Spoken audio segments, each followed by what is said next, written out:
Now we've got 6 Stearmans that we're going to get in the air here for you today. Out there at one time. Because that's what would happen at the cadet flying schools. They'd be out there whacking around all over the place. That's why they're painted the way they are, with the bright yellow wings, so that they're easy to spot.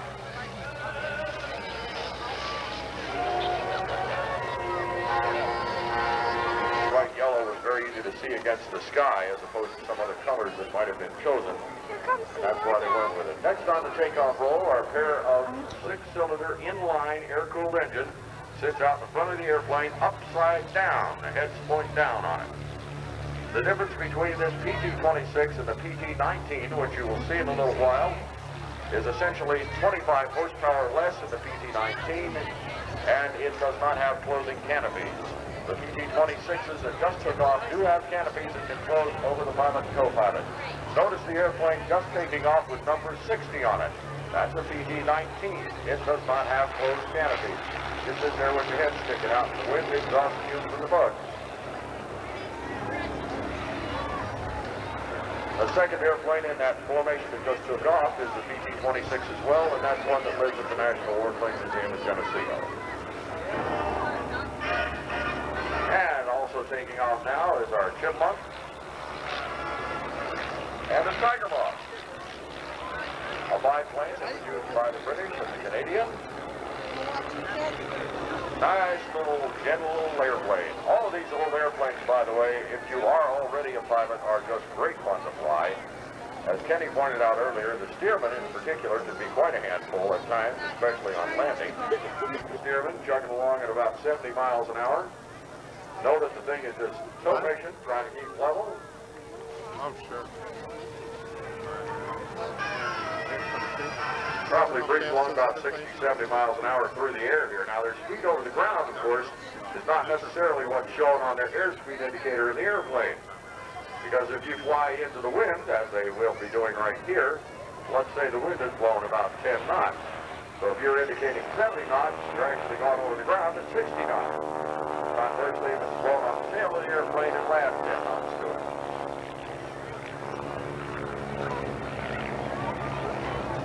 Point out that at our field and at a number of airports in this country, and there are about 12,000 legal airports in this country, many of those do not have control towers. And the pilots who operate there have charts and books and things that tell them there's a certain radio frequency assigned to that field. You know it before you go in there. You set your radios to that frequency and you announce everything that you're going to do. As our PT-26s go through, the Fairchilds, again, this is the one that has the wooden wings. They're wooden laminated wings. You also notice landing gear doesn't retract. The propeller is made of wood.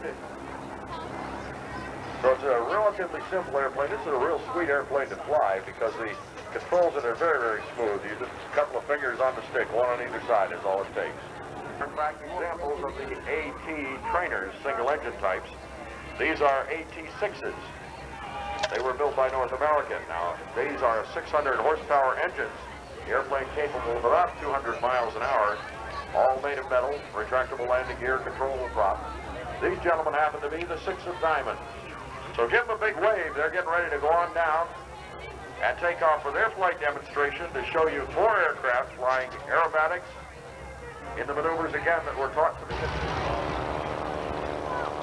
Great shot if you can get them all lined up. The T-6s with the Stearmans overhead.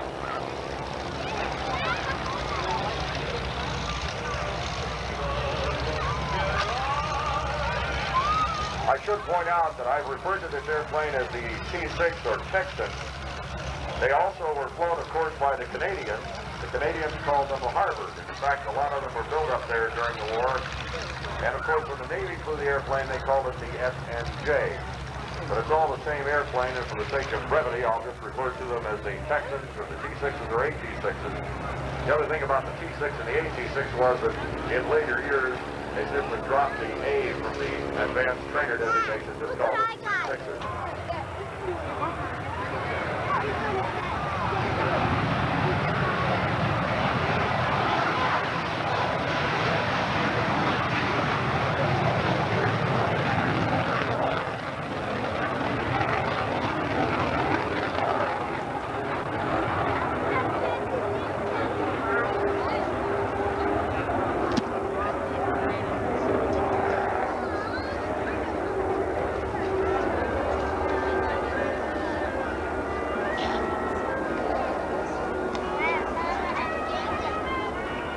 Looks like he has a real bright tail light on, doesn't it? Get set to take off the six of diamonds formation.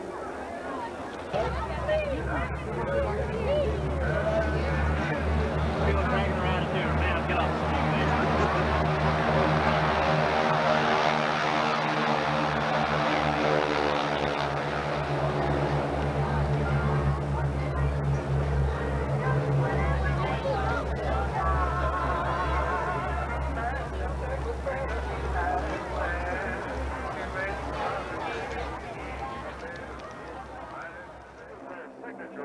Diamond formation.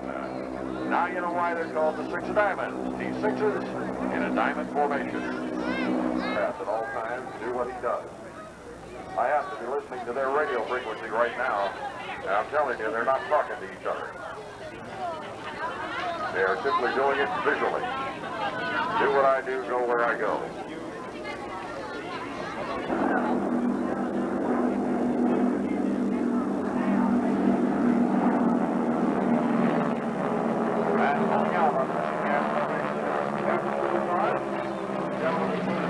For you earlier today. He is now breaking off to go into his solo routine. And smoke coming out the back of the aircraft generated by a very fine oil put into the exhaust. As Bill climbs up, rolls the aircraft inverted. Down the other side, gaining speed. Coming out of that maneuver, he'll convert that speed into altitude as he climbs up the other side of this loop.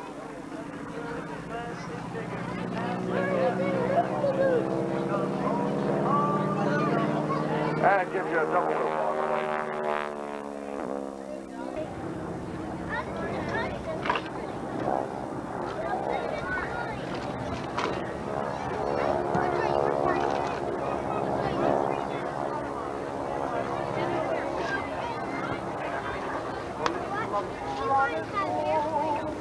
And we're recovering our six of diamond formation now.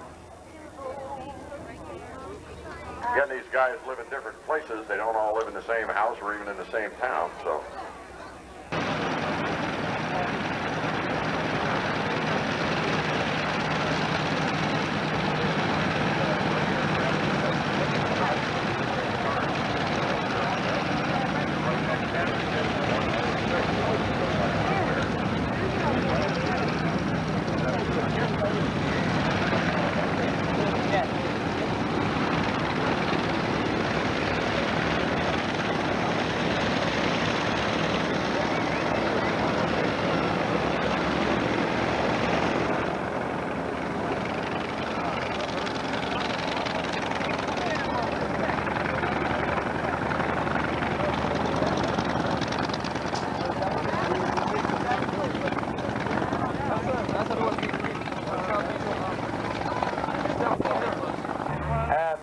Aircraft awaiting takeoff are representatives of the T-28s. The T-28 aircraft over the years was used, and they have a very, very distinctive sound, as you can hear.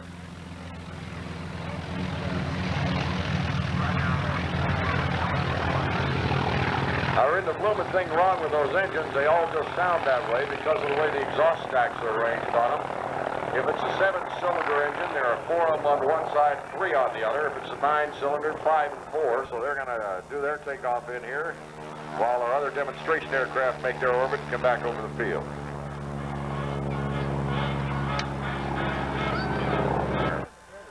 Pulls the airplane straight up into the air.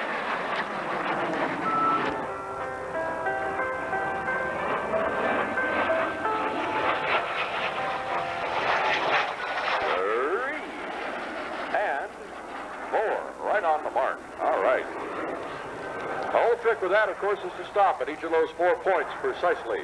As you go down through, speed, pulls the nose up. To hold it, there's 1, 2, 3, 4, 5, 6, 7, and we're right side up again.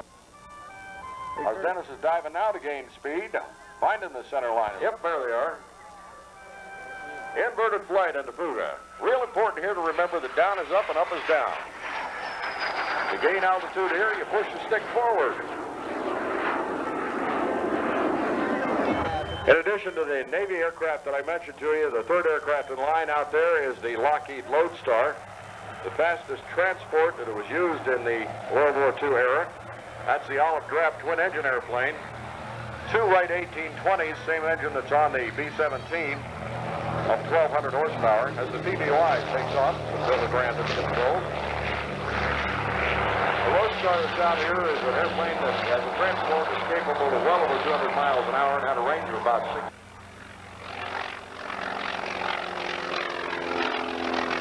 Now he's busy cranking up the landing gear.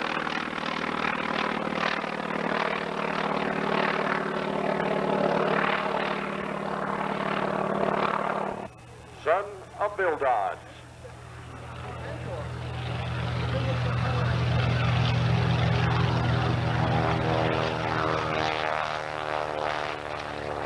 That is one big airplane. Next in line, the C-60 Lodestar. This one owned and operated by the Old Dominion Wing of the Confederate Air Force in Virginia.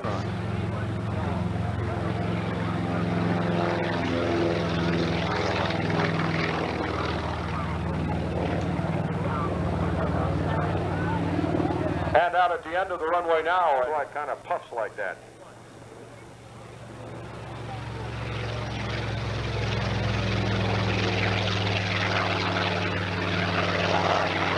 And here comes Lexington. This aircraft is sponsored by the Cockpit Catalog, an aircraft and pilot supply outfit. Showing you the top of the airplane as he goes by.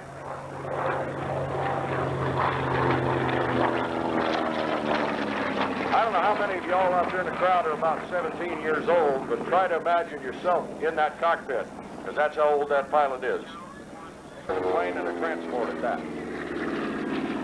Finally, in '87, and about a year or two after that, a fellow named Bill LeGrand happened to come there. He was a member of the museum. He lives down in the Buffalo area, and he said, "My God, that looks like an airplane I used to know." That's right. He owned this in 1958, and here he is flying it again today. Bill LeGrand in the PBY 6A Catalina.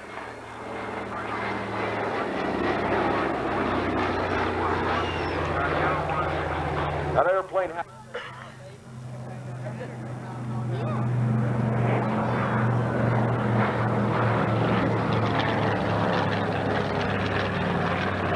don't know about the rest of you, but that gave me... You going to be a jet pilot, Kurt? I noticed they're clearing people away from the B-17, by the way, and the P-51, so they must be getting ready to get those guys cranked up. Here comes Danny McHugh, really hauling along in the Yak 11. Pulls her up, does a nice slow roll right down through there. Now, the idea on this one is keep the airplane straight and in line as opposed to a barrel roll, which he was going to do. He elected to do.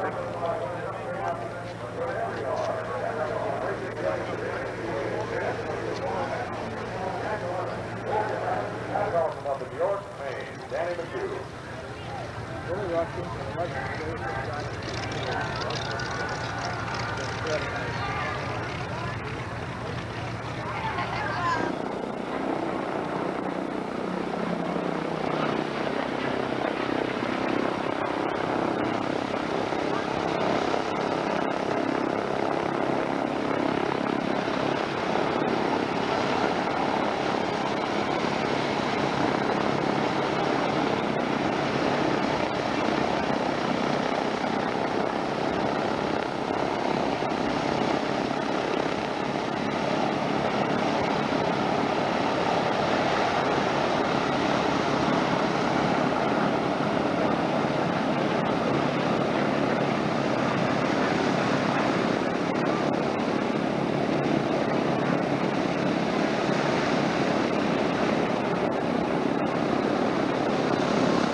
down through there. He is. Yahoo! Mom, we're going home fast now.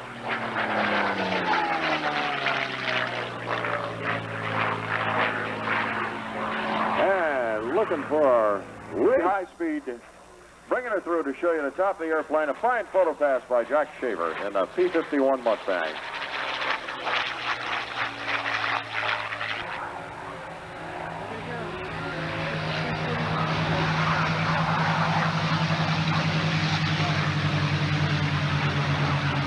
There's one thing I have never figured out, and that's how these P-51 drivers manage to keep those airplanes clean while they're flying through the air all the time. P-51s, for some reason, never seem to get dirty. I guess they have somebody that hangs out there and cleans them. Hang on, here come the P-51s. I'll tell you in a minute. Get your camera on them. Look at this. Jack Shaver in the lead. On the right side is George Enhoning and Rick Korf on the left. They did find there were several P-38s. I think it's Buddy Duddy taking the runway.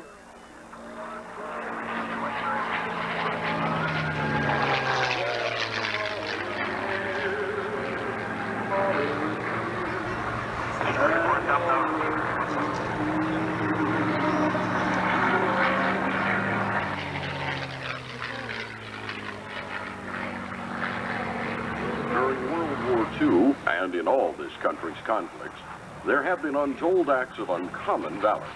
Those who performed them were not from a race of supermen and women. They came from among us. And that is what American composer Aaron Copland sought to honor when in 1942 he wrote a patriotic fanfare that was first performed by the Cincinnati Symphony in March of 1943. In humble gratitude to all who have worn this country's uniforms with pride and honor, ladies and gentlemen, the National Warplane Museum presents Copland's Fanfare.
Watch them, Scotty. I got sights on them. Check SB-17, Chuck. 3 o'clock.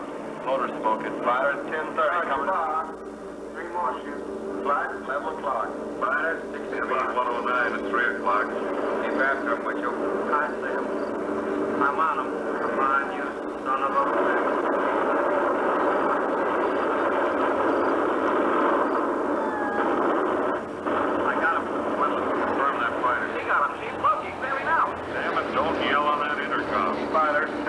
Park. Watch those 2 and 12, Ben. They're coming in. They're coming in, Scotty. Get that ball turned out. Hitler's dream, stand a little prouder in the presence of the Queen.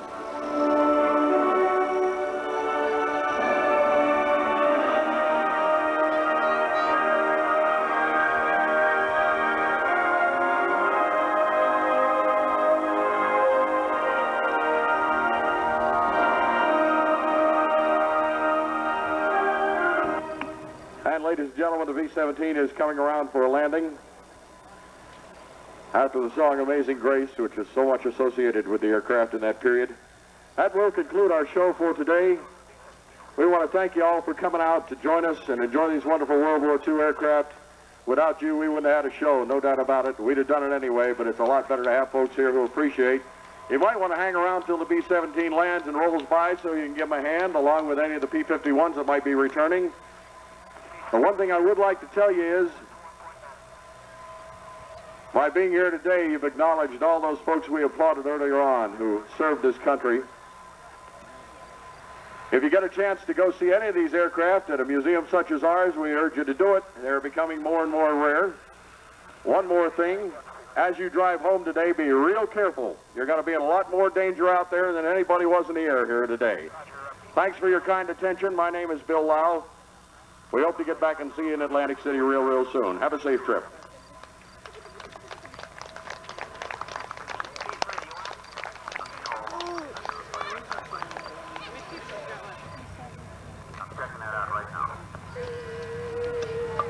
That one over there?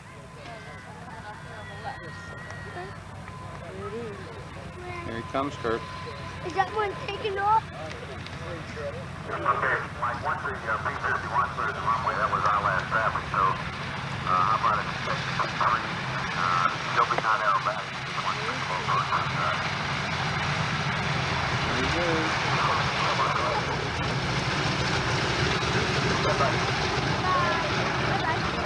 You want to go all the way back to the ramp, you want to hold short to left.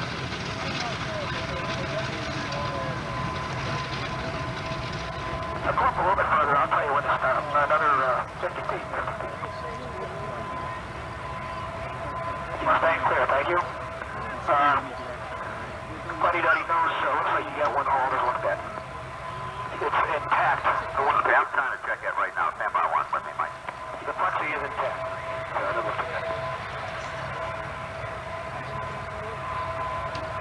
Ramp control, go ahead, Sherman.